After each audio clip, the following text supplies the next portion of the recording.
Movie की शुरुआत में हमें 19 जनवरी 1990 में कश्मीर का सीन दिखाया जाता है, जहां हम शिव और अब्दुल नाम के बच्चों को अपने दोस्तों के साथ क्रिकेट खेलते हुए देखते हैं। शिव अपने मैच में अच्छा परफॉर्म करने के बाद सचिन का नाम लेने लगता है और वहां मौजूद कुछ लोगों को ये चीज पसंद नहीं आती और वो कहते हैं कि ये पाकिस्तान है, इंडिया नहीं, यहाँ सचिन की नहीं चलती।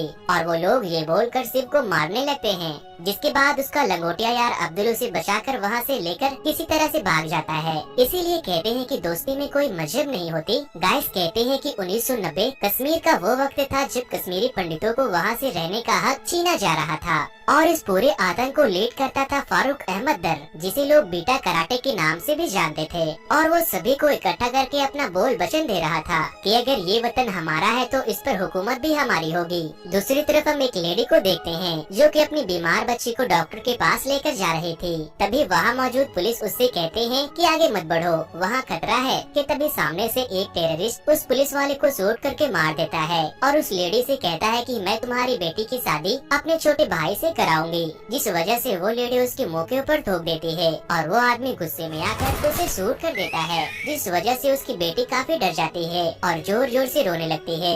नेक्स्ट सीन में हम एक पंडित को देखते हैं जिसका नाम पुष्कर था और वो अपने पोते शिव को ढूंढ रहा था क्योंकि वो अब तक घर नहीं लौटा था। फिर शिव उसे मिल जाता है और वो पंडित यानी कि पुष्कर शिव और अब्दुल को साथ लेकर जा रहे थे। तभी पीछे से एक आर्मी की जीप आती है और कहते हैं कि मेरे साथ चलो क्योंकि माहौल गर्म है, तुम्हें कोई नुकसान ना पहुंचा दे। बट अफसोस वो आर्मी की जीप आधे रास्ते में ही ब्लास्ट हो जाती है। दूसरी तरफ हम पुष्कर के घर को देखते हैं जहाँ बीटा कराटे अपने आतंकवादी दोस्तों के साथ पुष्कर के घर में घुस आए थे और वो शिव के फादर को ढूंढ रहे थे, जिस वजह से शिव के फादर एक ड्रम में छिप जाते हैं। लेकिन तभी बीटा कराटे को उसके वहाँ छुपे होने की खबर मिल जाती है और वो उसी ड्रम में गोलियों से भून देते हैं। वहाँ बैठी शिव की माँ जिनका नाम श्रद्धा था, वो ये सब अपनी आंखों से देखकर काफी डर जाती है और तभी वहाँ पर पुष्कर भी आ जाता है, जिस पर बीटा कराटे श्रद्धा को उसके पति के खून से रंगे चावल को खाने के लिए फोर्स करता है और कहता है अगर तुमने इसे खा लिया तो मैं तुम्हें और तुम्हारे बच्चों को जिंदा छोड़ दूंगा। और फिर इसी के साथ कहानी पहुंच जाती है प्रेजेंट के डे में, जहां हम ब्रह्मा दत्ता नाम के एक आदमी को देखते हैं जो कि अभी भी कश्मीर में रह रहा था और यहाँ पर उसे मिलने पुष्कर का छोटा पोता कृष्णा पंडित वहाँ आता है, जो कि अब दिल्ली में रह रहा था। लेकिन वो अपने साथ अपने दादाजी यानी कि पुष्कर की अस्थियों को लेकर आया था क्योंकि अब उनकी डेथ हो चुकी थी। कृष्णा के वहाँ आने पर कुछ और लोग भी वहाँ आ जाते हैं जो कि पुष्कर के भी कभी दोस्त हुआ करते थे और उनके दोस्तों में थे महेश जो कि एक डॉक्टर, हरी जो अपने वक्त में डीजीपी थे और एक दोस्त जो कि एक जर्नलिस्ट था। लेकिन कृष्णा को अपने मॉम डैड की डेथ के बारे में कुछ भी पता नहीं था कि आखिर उनकी डेथ कैसे हुई थी और कब हुई। उस बेचारे को ऐसा लगता था कि उसके मॉम डैड की डेथ एक एक्सीडेंट में हो गई। और फिर इसी के साथ सीन शिफ्ट होती है दिल्ली के जेएनयू यूनिवर्सिटी में, जहाँ कृष्णा ऑडिटोरियम में बैठा प्रोफेसर राधिका के लेक्चर सुन रहा होता है। राधिका यहाँ पर बैठी बहुत सारे स्टूडेंट को भड़का रही थी कि उन्हें कश्मीर को आजादी दिलानी है और कश्मीर को इंडियन गवर्नमेंट से खतरा है। और ये उसी टाइम की बात है जब आर्टिकल 317 को कश्मीर से हटाया गया था। लेकिन बहुत सारे लोग इसके अगेंस्ट थे, including professor Radhika. Professor Radhika को भी ऐसा लगता है कि कश्मीर को इंडिया का पार्ट नहीं होना चाहिए था और वो ये भी बताती है कि 1990 में कोई भी जेनोसाइड नहीं हुआ था और न ही किसी पंडित को मारा गया था। और उसकी बातें सुनते सुनते कृष्णा को भी ये सब सच लगने लगता है, जिसके बाद कृष्णा अपने कॉलेज के प्रेसिडेंट इलेक्शन में खड़ा होता है और इसी चीज का फायदा उठाते हुए राधिका कृष्णा को मैनिपुलेट करके अपने साइड करते जा रही थी। और फिर सीन एक बार फिर से पास्ट की तरफ चेंज होती है और हमें 1918 का सीन दिखाया जाता है, जहाँ पुष्कर ब्रह्मा दत्ता से मिलने जाता है क्योंकि वो एक IAS ऑफिसर था। वो उससे बोलता है कि कश्मीरी पंडितों को प्रोटेक्शन की काफी जरूरत है और खास करके मेरे बेटे को, क्योंकि उसके बेटे को बीटा कराटे ने इंडियन पुलिस के मुखबिर करार दिया है, यानी कि हिंदुस्तानी जासूस। ये सब सुनने के बाद ब्रह्मा दत्ता कहता है कि ठीक है मैं कुछ करता हूँ। फिर ब्रह्मा दत्ता और पुष्कर रास्ते में जा रहे थे तो पुष्कर उतरकर सब्जी लेने लग जाता है, तो वो सब्जी वाला पुष्कर को पैसे रिटर्न करते वक्त उसे पाकिस्तानी करेंसी दे देता है, जिस पर पुष्कर को ये बात अच्छी नहीं लगती। तो वो सब्जी वाला कहता है कि जिस कंट्री में रहोगे उसी की करेंसी मिलेगी ना। ये सब देखकर ब्रह्मा को काफी गुस्सा आता है और वो उसे जेल में बंद करवा देता है, जिसके बाद ब्रह्मा वहाँ के CM से पंडितों की सेफ्टी के बारे में बात करने जाता है, जिस पर सीएम उसे ही दोषी करार देते हैं और कहते हैं कि तुम यहाँ के आईएएस हो और शांति बनाए रखना तुम्हारा काम है। सीएम उसके बातों को इग्नोर करके आगे बढ़ जाता है और तभी हम देखते हैं कि सीएम बीटा कराटे से कुछ बात कर रहा था। इसका मतलब आप ये समझ ले कि सीएम खुद बीटा कराटे से मिला हुआ है। और फिर इसी के साथ सीन शिफ्ट होती है प्रेजेंट के डे में, जहाँ पर ब्रह्मा की वाइफ कृष्णा को उसके मॉम डैड की तस्वीर दिखा रही थी, क्योंकि कृष्णा ने आज तक उन्हें नहीं देखा था। बिकॉज जब वो लोग कश्मीर से भागे थे तो उनके पास इतना भी वक्त नहीं था कि वो लोग अपने साथ कुछ सामान ले जा पाते। अब यहाँ पर ब्रह्मा जेनोसाइड के बारे में कुछ बोलता है तो कृष्णा उसे बोलता है कि कोई भी जेनोसाइड नहीं हुआ था, ये सब बस एक र्यूमर है। और उस रात 5 लाख कश्मीरी पंडित नहीं बल्कि सिर्फ 2 लाख कश्मीरी पंडित कश्मीर छोड़कर निकले थे और उन्हें मारने वाले भी आर्मी के लोग ही थे।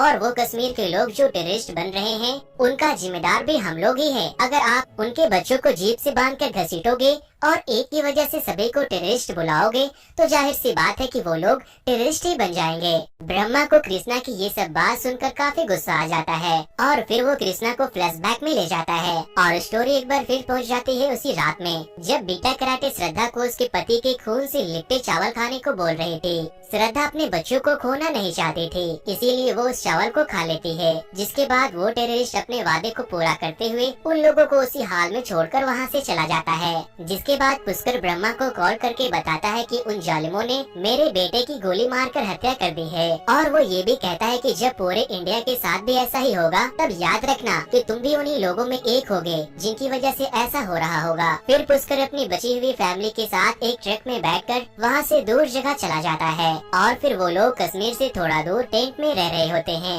वहाँ पर उनके जैसे हजारों लोग थे जिन्हें इंडियन आर्मी ने उन टेररिस्ट से बचाकर लाया था। अब जब वो लोग अपने शहर, अपने घर, पैसा सब कुछ छोड़कर भागे थे तो उन लोगों के पास ना ही खाने को खाना था और ना ही पीने को पानी। थोड़ा बहुत खाना आर्मी के लोग अरेंज कर देते थे। वो लोग एक वक्त में आधा पेट खाना खाया करते थे। अब वो लोग बस इसी आस में जी रहे थे कि एक दिन हम लोग वापस अपने घर जरूर जाएंगे। कुछ दिन उसी टेंट में बिताने के बाद पुष्कर की आईसाइट धीरे धीरे कम होने लगी थी और फिर एक दिन उन सभी से मिलने आईएएस ब्रह्मा वहाँ आता है, जो कि अब आईएएस ऑफिसर से प्रमोट होकर होम मिनिस्टर एडवाइजर बन चुका था। और यहाँ पर उसके साथ साथ होम मिनिस्टर भी आते हैं। जिसके बाद वहाँ मौजूद जो सारे लोग कश्मीर से भागकर आए थे वो लोग अपनी अपनी प्रॉब्लम को बताते हैं। तभी पीछे से पुष्कर एक पोस्टर लेकर सामने आता है और आर्टिकल 370 को हटाने की मांग करता है। यहाँ पर ब्रह्मा पुष्कर को देखकर काफी बुरा फील करता है, क्योंकि उसकी आंखें काफी हद तक खराब हो चुकी थी और वो पूरी तरह से मेंटली डिस्टर्ब भी हो चुका था,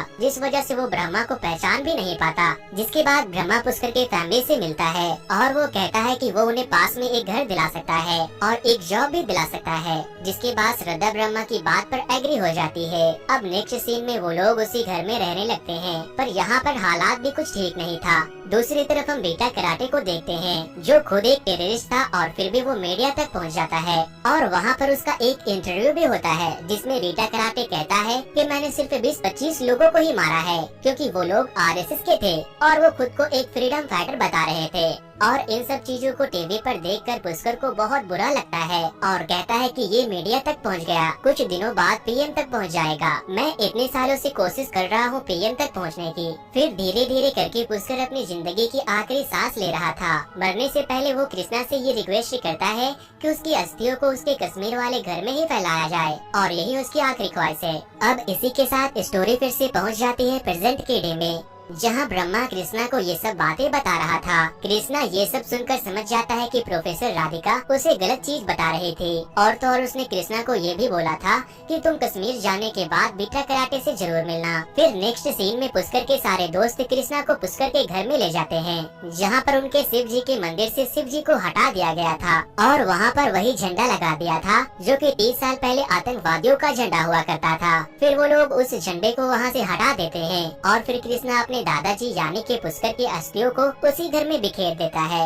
और अब फाइनली इसी तरह पुष्कर की अंतिम इच्छा पूरी हो जाती है और उसके सोल को शांति मिल जाती है कि वो अपने घर कश्मीर वापस आ चुका है। वहाँ के सारे काम को निपटा कर कृष्णा एक आदमी के साथ बीटा कराटे से मिलने जाता है और वो आदमी कोई और नहीं बल्कि उसके भाई शिव का बचपन का दोस्त अब्दुल था। फिर रास्ते में कृष्णा अब्दुल से सारी बात पूछता है कि आखिर उस वक्त हुआ क्या था। अब्दुल अपने जुबानी सारी बात उसे बताने लगता है और कृष्णा उसकी सारी बात अपने फोन में रिकॉर्ड करता है। अब्दुल उसे बताता है कि मैं और मेरा परिवार कभी भी कश्मीरी पंडितों के अगेंस्ट में नहीं थे, बल्कि सिर्फ तो मेरा बहुत ही अच्छा दोस्त था। और जब तुम्हारा परिवार उस घर को छोड़कर भाग रहा था तो मेरे अब्बू ने उन लोगों की काफी ज्यादा मदद की थी। अब यहाँ पर हम देखते हैं कि कृष्णा बीटा कराटे के पास पहुँच चुका है और बीटा कराटे भी कृष्णा को यही बोलता है कि उसने किसी को भी नहीं मारा था और कश्मीरी पंडित खुद ही ये जगह छोड़कर जा रहे थे और उन्हें मारने वाले आर्मी के लोग थे। और बीटा यहाँ पर अपना कंपैरिजन भगत सिंह और महात्मा गांधी जैसे फ्रीडम फाइटर से करता है। ये सब सुनने के बाद कृष्णा को लगता है कि बीटा बिल्कुल सही कह रहा है और इसी बात पर वो जाके ब्रह्मा से झगड़ा भी कर लेता है और उसे खूब खरी खोरी सुनाता है। अब जब पानी सर से ऊपर चली जाती है तो ब्रह्मा गुस्से में आकर कृष्णा के सामने 3 फाइल रख देता है। जब कृष्णा उस फाइल को पढ़ता है तो उसके तो होश उड़ जाते हैं, क्योंकि उसमें उसके भाई शिव और उसकी माँ का भी फोटो था और उसे बीटा कराटे ने ही मार दिया था। ये सब जानने के बाद कृष्णा वापस से अपने कॉलेज में जाता है, जहाँ वो प्रोफेसर यानी कि राधिका एक सॉन्ग गा रही थी जो सभी स्टूडेंट को कश्मीर को लेकर मिसगाइड कर रही थी। फिर राधिका कृष्णा को स्पीच देने को बोलती है, क्योंकि वो उस कॉलेज का प्रेसिडेंट बनने वाला था। और अब वो वक्त आ जाता है जब कॉलेज के सारे लोगों को सच मालूम चलने वाला था। कृष्णा मैक लेकर कहता है कि बहुत साल पहले एक ऋषि मुनि कश्मीर गए थे जिनका नाम था ऋषि कश्यप, और उन्होंने वहाँ पर काफी वक्त तक श्रद्धा की और ज्ञान हासिल किया और उन्हीं के नाम पर इस स्टेट का नाम कश्मीर पड़ा। और ऐसे ही करते करते बहुत सारे ऋषि मुनि और ज्ञानी लोग कश्मीर गए और वहाँ पर बहुत सारी रिसर्च की और इसी तरह बहुत सारे पंडितों ने मिलकर कश्मीर को बसाया। पर एक दिन वहाँ पर कुछ टेररिस्ट आए जो कि शुरू में तो वहाँ पर पनाह लेने के लिए आए थे और कश्मीरी पंडितों ने उन्हें रहने दे दिया और धीरे धीरे करके उन्हें पता चला कि कश्मीर कितना ज्यादा खास है और फिर उन्होंने वहाँ पर कश्मीरी पंडितों पर ही अटैक करना शुरू कर दिया। उन्होंने कश्मीरी पंडितों को मारा, उनसे जबरदस्ती कलमा पढ़वाया, जबकि इस्लामिक बुक में ये लिखा है कि किसी को भी जबरदस्ती कलमा पढ़वाना या मुसलमान बनाना सख्त मना है। लेकिन उन जालिमों ने सिर्फ पंडितों को ही नहीं मारा, इवन जो मुस्लिम भी उनके खिलाफ आवाज उठाते थे उन्हें भी मार दिया जाता था और उसे इस्लाम का दुश्मन करार दिया जाता था। और इसी तरह उन्होंने धीरे धीरे मेजोरिटी में रहने वाले कश्मीरी पंडितों को वहाँ पर माइनॉरिटी में बदल दिया और बाकी के 5 लाख पंडित वहाँ से भाग गए, जिस वजह से बहुत सारे हिंदू मुसलमानों के बीच की दोस्ती टूट गई। आज तो हमारे पास पूरी पावर है कि हम लोग वहाँ वापस से जाकर रह सकते हैं और कोई हमें ऐसा करने से रोक भी नहीं सकता। बट कश्मीरी पंडितों को उनके ही घर से निकाल कर भगा दिया गया और वो लोग अपने घर जा भी नहीं सकते थे। उसकी पूरी स्पीच में लोगों ने उसे कई बार रोकने की कोशिश भी की, पर अब कृष्णा का सच समझ में आ गया था और वो इसीलिए बिना रुके बोलता गया। कृष्णा ये भी कहता है कि हमारे नेता लोगों को सिर्फ मसाला चाहिए, उन्हें बस इंडिया पाकिस्तान करने वाला चाहिए, लेकिन कोई भी भुखमरी की बात नहीं करता, कोई किसी कमजोर पे हो रहे जुल्म की बात नहीं करता। और हमारे भोले भाले हिंदू मुसलमान भाई उनके बातों में आकर आपस में लड़ मर जाते हैं। जिसके बाद कृष्णा रोते हुए अपनी माँ यानी कि श्रद्धा और अपने भाई शिव की स्टोरी बताता है और फिर इसी के साथ कृष्णा की स्पीच फ्लैशबैक में पहुंच जाती है जिस दिन उसकी माँ और भाई को मारा गया था। यहाँ पर हम देखते हैं कि पुष्कर अपने फैमिली के साथ घर में रह रहा होता है और फिर एक दिन बीटा कराटे और उसके लोग यहाँ पर आर्मी के ड्रेस में आ जाते हैं और उस पूरे एरिया पर भी कब्जा कर लेते हैं, जिसे आईएएस ब्रह्मा ने उन लोगों को रहने के लिए दिया था। बीटा वहाँ पर कब्जा करते ही श्रद्धा को मोलेस्ट करना शुरू कर देता है और फिर एक के बाद एक सभी को मौत के घाट उतार देता है और इसी के साथ ये मूवी यहीं पर खत्म हो जाती है। तो दोस्तों, इस वीडियो को खत्म करने से पहले मैं आपको एक जरूरी बात बताना चाहूंगा कि मैं नहीं जानता कि इस मूवी की स्टोरी कितनी सच्ची है और कितनी झूठी। मैंने तो बस इस मूवी की स्टोरी को एक्सप्लेन किया है, बाकी आप खुद समझदार हो। और जो लोग भी मेरे चैनल पर नए आए हैं तो इस वीडियो को लाइक करके मेरे चैनल को जरूर से सब्सक्राइब करें और मुझे कमेंट करके जरूर बताएं कि इस स्टोरी के बारे में आप क्या सोचते हो। फिर मिलता हूँ किसी और मूवी की एक्सप्लेनेशन के साथ। Thank you.